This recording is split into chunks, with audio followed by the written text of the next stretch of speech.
അർക്കദിയാക്കോന്മാർ അന്ത്യവിശ്രമം കൊള്ളുന്ന കബറിടങ്ങൾ സ്ഥിതി ചെയ്യുന്ന പകലോമറ്റം എന്ന പുണ്യഭൂമി.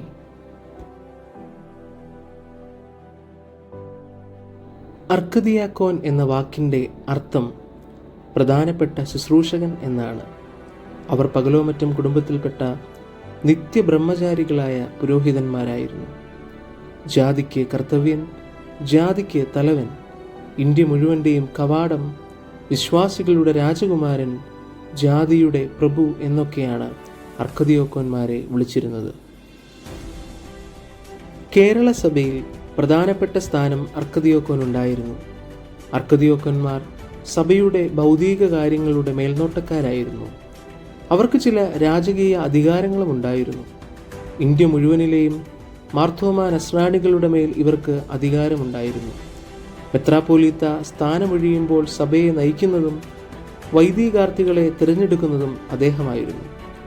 പള്ളികളിൽ വൈദികരെ നിയമിക്കുക, ദശാംശം പിരിക്കുക, പുതിയ മെത്രാന്മാരെ സ്വീകരിക്കുക എന്നിവയെല്ലാം ഈ അർക്കദിയാക്കോന്മാരുടെ അധികാര പരിധിയിലുള്ളവയായിരുന്നു. അർക്കദിയാക്കോന്മാരുടെ 5 കബറിടങ്ങളാണ് ഇവിടെ സ്ഥിതി ചെയ്യുന്നത്.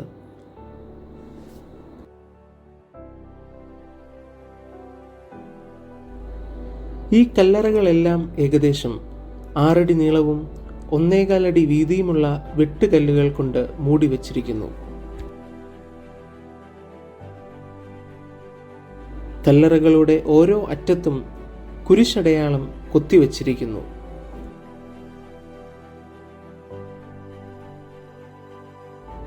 അങ്കമാലിയിൽ ഒഴികെ ഇന്ത്യയിൽ മറ്റൊരിടത്തും അർക്കദിയാക്കോന്മാരുടെ ശവകുടീരങ്ങൾ കാണുന്നില്ല. കല്ലറകളിൽ അർക്കദിയാക്കോന്മാരുടെ പേരുകളോ ജനന മരണ തീയതികളോ രേഖപ്പെടുത്തിയിട്ടുമില്ല.